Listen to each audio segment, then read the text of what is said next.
Today on Earth Focus, the case against GMOs.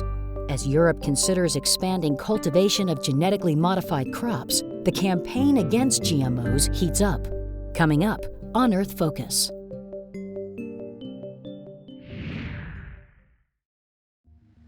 There is a growing threat to Europe as large biotech companies are pushing to grow new GM crops. These GM crops are heavily sprayed with the pesticide Roundup, with devastating effects. Entonces, al fumigar, nos ha fumigado la gente, entonces a nosotros nos han enfermado. Well, the scary thing, I would say, is that I find the same deformities as has been seen in the children born in Argentina. Despite this, European decision makers may allow these crops to be grown in the EU. Currently, Europe's fields are relatively free of GM crops. However, millions of tons are imported each year for animal feed. Now, some European farmers fear Roundup residues in the feed may also cause problems. As Denmark is only a small country, we import 1.7 million ton soya, mainly GM.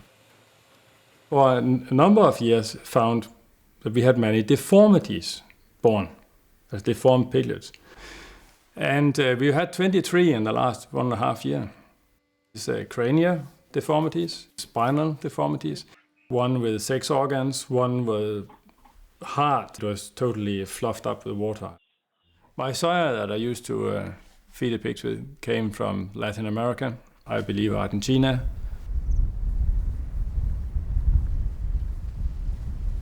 En Ituzaingó sucedió eso porque antes nosotros teníamos toda una granja, había vaca, había animales, había frutales y bueno, destruyeron todo eso y sembraron soja. Yo la enfermedad de mi hija nunca la asocié con la soja, con el problema de la fumigación y todo eso. Pero después de haber estudiado, pues tuvimos que leer nosotros para defendernos de los funcionarios, bueno, yo me sentí mal, yo me sentí angustiada porque es muy difícil.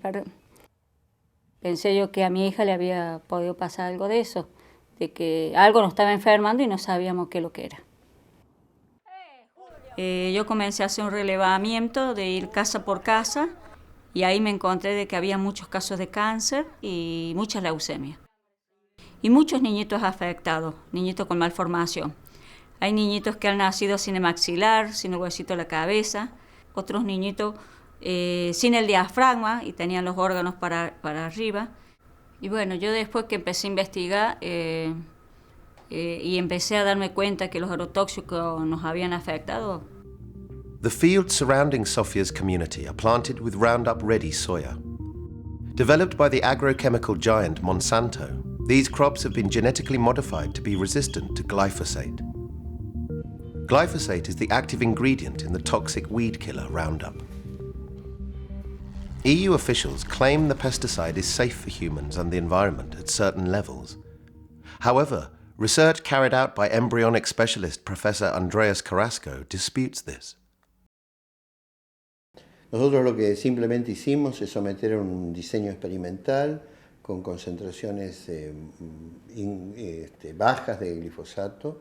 Encontramos que producía sistemáticamente malformaciones porque lo que parece que el glifosato hace es incrementar una sustancia que es teratógena, es decir, que es capaz de inducir malformaciones en los embriones. In addition to Professor Carrasco's scientific research, recent findings from the first ever long-term trial on the health impact of Roundup were released.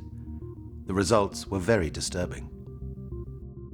In the male rats, there were liver and kidney disorders, including tumours, and even more worryingly, in the female rats, there were mammary tumours at a level which is extremely concerning. Up to 80% of the female rats had mammary tumours by the end of the trial.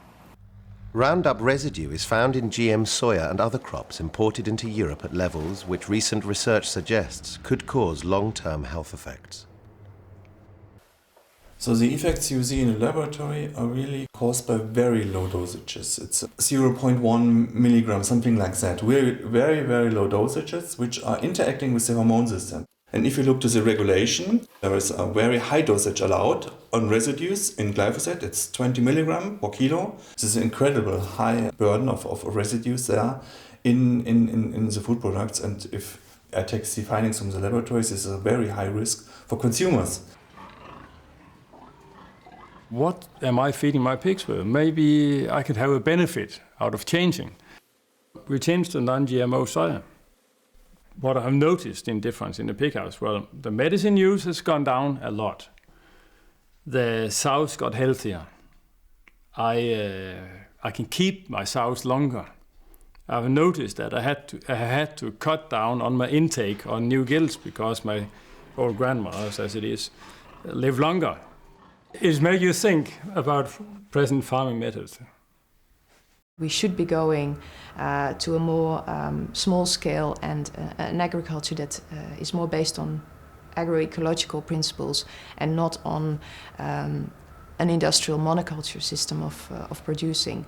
So it's very bad news. We should especially pay much more attention to the damage it has already done in Latin America before we implement such a thing in Europe. UK farmer Michael Hart has been speaking to American farmers about their widespread use of GM crops. Worldwide at the moment, farming is difficult. Despite the fact that food prices are rising, that's at the retail end, not at the farming end. So genetically modified crops, with their supposed lower costs of less herbicide and so on, sound like a great idea that would actually help farmers in terms of profitability. And my recent trip to America is actually the last trip of a number of trips that I've made over the years. In the early days, they thought that it was, genetically modified crops, herbicide tolerant and insect resistant crops were probably the best thing since sliced bread, to use a very English expression. The situation has changed in that now farmers are experiencing big problems with weeds that have become also tolerant of the herbicide that is used on the herbicide-tolerant crop, and now insects become intolerant to the insecticide that's built into the plant. It's a failed technology. It's not worked. Most farmers that I spoke to being quite open about not wanting to grow them anymore.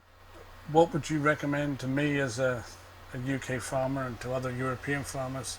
Should we go down the route of genetically modified crops, or is it something you think we should avoid doing? Well, I would say, at all cost, avoid doing it. GM crops continue to be promoted as the miracle crop. But in reality, the cultivation of Roundup-ready crops increases pesticide use, which in turn harms biodiversity and contaminates water systems.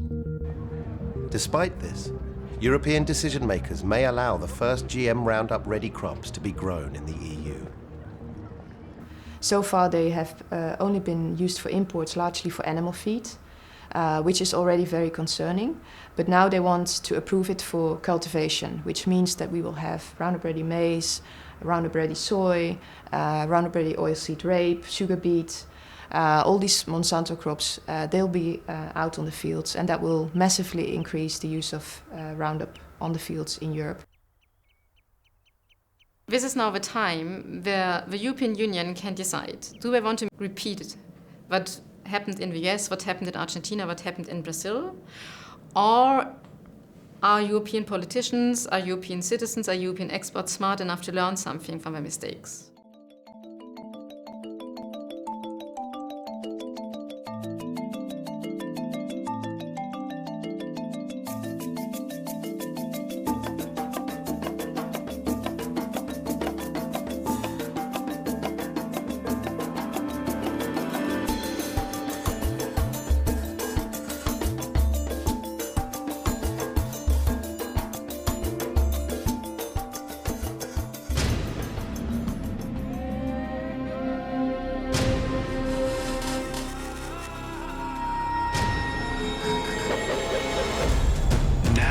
Airwaves, a global channel of uncompromising stories.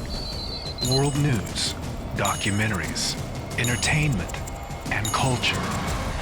Link TV, connecting you to the world. For more information, visit linktv.org.